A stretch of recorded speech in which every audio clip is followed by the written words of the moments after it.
Hero का 8वां वचन। स्वाति ने इसी साल शहर की कॉलेज से पढ़ाई पूरी की है और अब उसके लिए जगह जगह से रिश्ते आने लगे हैं। स्वाति से ज़्यादा उसके रिश्तेदारों को उसकी शादी की चिंता है, इसीलिए जो भी स्वाति के घर आता वो किसी नए लड़के की खबर ज़रूर ले आता। अरे दीदी, ये फोटो देख के बताओ कैसा है। राहुल नाम है लड़के का, मेरी सहेली की बहन का बेटा है। अपनी स्वाति के साथ एकदम प्यारी जोड़ी लगेगी इसकी। ज़रा दिखाना, फोटो तो बढ़िया लग रहा है। कोई गलत आदत वादत तो नहीं है ना इसे? और कमाता कितना है? अरे कोई गलत आदत नहीं है दीदी, आप कहो तो एक मीटिंग करवा देती हूँ, फिर सब कुछ फाइनल कर लेना। हाँ, ये सही कह रही हो तुम। संडे को स्वाति के पापा भी घर पे ही रहेंगे। बुआ फिर वहाँ से चली जाती है और रात को स्वाति की माँ उससे कहती है, स्वाति बेटा, आज कमला बुआ ने एक लड़के की फ़ोटो दिखाई है। संडे को वो लोग मिलने आ रहे हैं, तैयार हो ना तुम बेटा? अरे मम्मी, आप कहाँ कमला बुआ के चक्कर में आ जाती हो? अभी इतनी जल्दी कोई शादी वादी नहीं करनी है मुझे। अरे बेटा, अच्छा लड़का है, बुआ जानती है उसे अच्छे से। हाँ स्वाति बेटा, एक बार मिल तो लो, बाद में देखेंगे आगे क्या करना है। वैसे तो कमला रिश्ता लाई है तो मना करने का तो कोई सवाल ही नहीं उठता।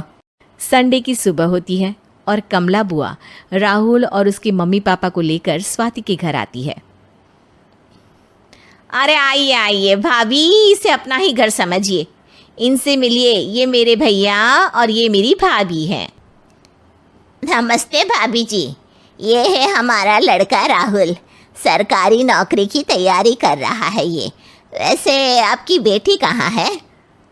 अरे स्वाति बेटा, बाहर आ जाओ। वैसे कितनी पढ़ाई की है स्वाति ने? जी, पोस्ट ग्रेजुएट है हमारी बेटी साइंस में। ये सब तो ठीक है, पर घर संभालना जानती है या नहीं? हमें कौन सी इससे नौकरी करवानी है, नौकरी तो मेरा बेटा करेगा ही। पर मैंने इतनी पढ़ाई की है और आप चाहती हैं कि मैं घर पर ही बैठी रहूं? अरे स्वाति बेटा, ये बड़ों की बात में तुम कहाँ बोल पड़ी? हम सब देख लेंगे क्या करना है क्या नहीं। हम तो इसी बात पर विश्वास करते हैं कि घर के लड़कियां घर में ही रहे तो ज़्यादा अच्छा रहता है। वरना भाई साहब, आप तो आजकल के हाल जानते ही हैं, कितनी घटनाएं होने लगी हैं औरतों के खिलाफ। स्वाति बेटा, रसोई का काम तो पूरा जानती हो ना? शादी के बाद तुम्हें ही संभालना है वो सब। अरे बहुत अच्छा खाना बनाती है ये, आप सब लोग इसकी तारीफ करते नहीं थकेंगे। लो भाई, हो गई मीटिंग, अब शादी की तारीख फाइनल कर लेते हैं, क्यों भैया? भाई, हम तो पंडित जी से चर्चा करने के बाद ही तारीख फाइनल करेंगे। सालों से हम उनकी बातें मानते हुए आ रहे हैं। लड़के वाले और कमला बुआ की बातें सुनकर स्वाति एकदम नाराज हो जाती है और उसे लगने लगता है कि शादी के बाद उसे घर पर ही बैठना पड़ेगा। लेकिन घर वालों के आगे उसकी एक नहीं चलती और उसे शादी के लिए हाँ कहना पड़ता है। शादी का दिन आ जाता है और सब मंडप में जमा होते हैं। अब फेरों का समय हो गया है, अब कन्या अपने वर से 7 वचन मांगेगी। आप किसी धार्मिक आयोजन में जाएं तो मुझे भी ले जाएंगे। आप मेरे माता पिता का भी बराबरी से सम्मान करेंगे, हमेशा मेरा साथ निभाएंगे। आपको दोनों परिवार की जिम्मेदारियां बखूबी निभानी होगी। हर ज़रूरी बात में मेरी भी राय लेंगे। आप सभी गलत आदतों से दूर रहेंगे। आप मेरे अलावा किसी और औरत से कोई गलत संबंध नहीं बांधेंगे। ये 7 वचन पूरे हुए, वर क्या तुम्हें ये सारे वचन मंजूर है? जी हाँ पंडित जी, मैं सारे वचन अच्छी तरीके से निभाऊंगा। अरे वाह वाह, बढ़िया तरीके से सब काम संपन्न हो गया। तो इसी के साथ विवाह संपन्न हुआ और आज से ये दोनों पति पत्नी हुए। 1 मिनट पंडित जी, अभी एक वचन लेना बाकी है। अब कौन सा वचन है बेटा?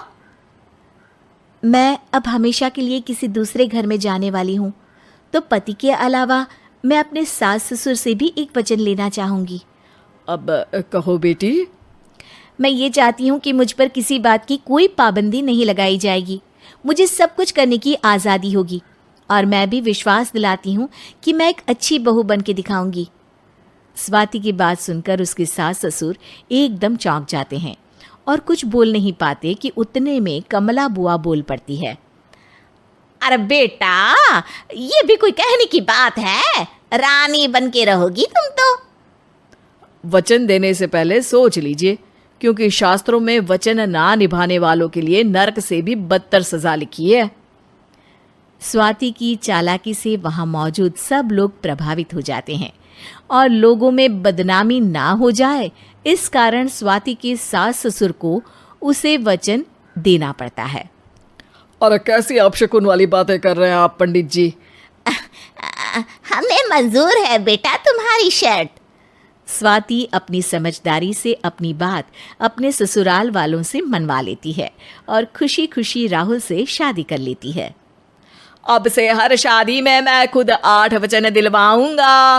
ओम मंगलम मंगलम मंगलम।